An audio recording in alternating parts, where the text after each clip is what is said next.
Alexander called me later that night. Serena, I'm a little busy, so can you please ask the Gamma to send you the treaty from the neighboring pack? I gritted my teeth and refused to hear another word. It's already past midnight and I had a fever yesterday. If you cannot take care of my baby, the least you can do is not try to overwork me to death. What Alexander, who was watching midnight shows with Tiffany in his arms, was startled to hear my tone. Serena baby, it's really important for the pack. Then instead of making your pregnant Luna do all the work, do it yourself, or are you trying to kill my child again like last time? Serena, before Alexander could say another word, I hanged up, too tired to let him take advantage of me again. Unknown to me, Alexander was stunned when he realized that I felt that he was the one responsible for my miscarriage earlier. His face contorted to that of a mix of guilt and regret when he found that I wasn't picking up his calls either. Thus, the very next morning I received a bouquet of fresh roses as his apology, which I discarded in the nearby bin. I went to the lawyer's firm that morning and signed the divorce papers readily, even sending a copy to Tiffany's present house, my mansion previously. I was leaving my home of 5 long years after my marriage when the bell rang. I opened the door to find Tiffany standing outside with an expensive Gucci around her wrist. When she saw me looking at it, her smile widened. "Oh, you must have recognized this. It's the couple watch you bought for Alexander." Sadly, he didn't want to wear it with you and thus gifted it to me. It was a gift my late dad gave to Alexander and I on our 3rd wedding anniversary. Later, my husband told me that he accidentally broke my piece, and I remember crying for 2 days for losing my father's keepsake. My eyes teared up as I gritted my teeth in anger. "What do you want?" Tiffany, having no sense of shame, invited herself in and pouted, looking all around the house. "The decoration is bland just like you, Serena. Maybe that's why Alexander needed a change. When I become the Luna, I will throw all this garbage and replace it." I smiled calmly. My heart was steady, not a flicker of emotion breaking through.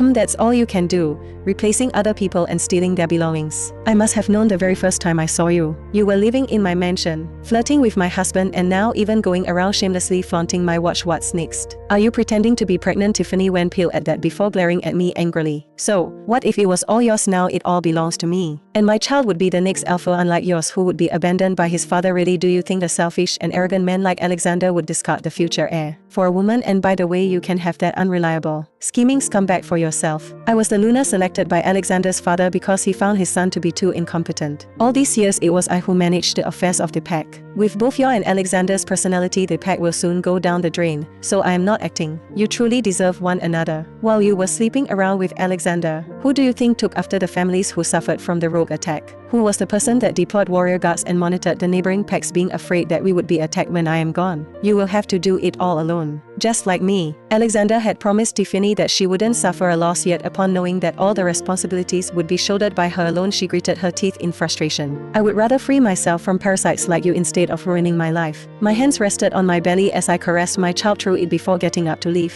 "What are you plotting now? Don't think that I will fall for your innocent facade even for a moment." Tiffany was restless when things did not go the way she wanted. She lurched forward and caught hold of my hair. "You dare plot against me, you bitch? Tell me the truth. What did you say to Alexander yesterday that he left me alone at night?" I resisted, only to be pushed by her roughly. My eyes widened when I fell with a thud, and red tainted my vision. Blood poured from in between my legs, and the events of past miscarriage repeated in front of my eyes. I looked at the heinous woman in front of me, who had a horrified expression as she fled while I clutched my stomach and wept painfully. "Someone, save my baby, please help me," I roared in agony, tears streaming down my face as I dialed Alexander's number. I was terrified and did not think of my hatred when he picked up on the first ring. For the sake of my child, I would even beg him to come. "Alex, last night you threw a lot of tantrums and did not attend the meeting, so stop bothering when I am doing it myself." He did not let me speak a word and hung up. "Luna, oh my god," I was almost unconscious when I heard a pack member rushing to help me. "Get the doctor and call the alpha quickly." I didn't hear a word after that as I was on the verge of passing out with pain. "Luna, you have to stay awake." Before I could respond, the darkness pulled me away, and I slipped into unconsciousness. If I lose this child, he'll reject Alexander as mate. I swore bitterly to myself, just before the darkness claimed me fully.